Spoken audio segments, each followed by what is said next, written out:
আমরা আসন্ন হজটাকে সুন্দর এবং সমাজ বান্ধব হিসেবে নির্বিঘ্ন করে গড়ে তোলার জন্য প্রয়োজনীয় ব্যবস্থা নিচ্ছি।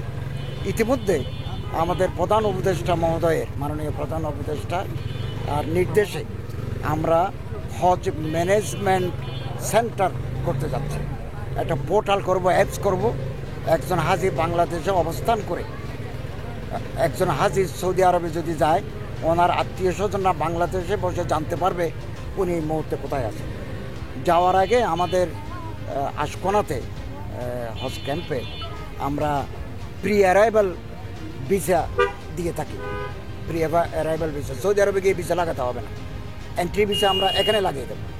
এরপরে ওনাদের লাগেজে আমরা একটা ডিভাইস দেব, উনি সবসময় মোবাইলে ট্র্যাক করে জানতে পারবেন ওনার লাগেজটা কোথায় আছে।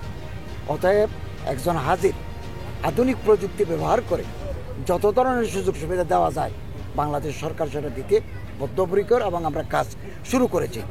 এবং আমরা 100 জন ডাক্তার, 100 জন নার্স, ফার্মাসিস্ট, টেকনোলজি নিয়ে যাব। এবং এর বাইরেও যদি কোনো ইমার্জেন্সি মনে করেন বাইপাস সার্জারি অথবা কিডনি ডায়ালিসিস যদি করতে হয়, এর জন্য আমরা স্পেশালাইজড হসপিটালের সাথে কথা বলি।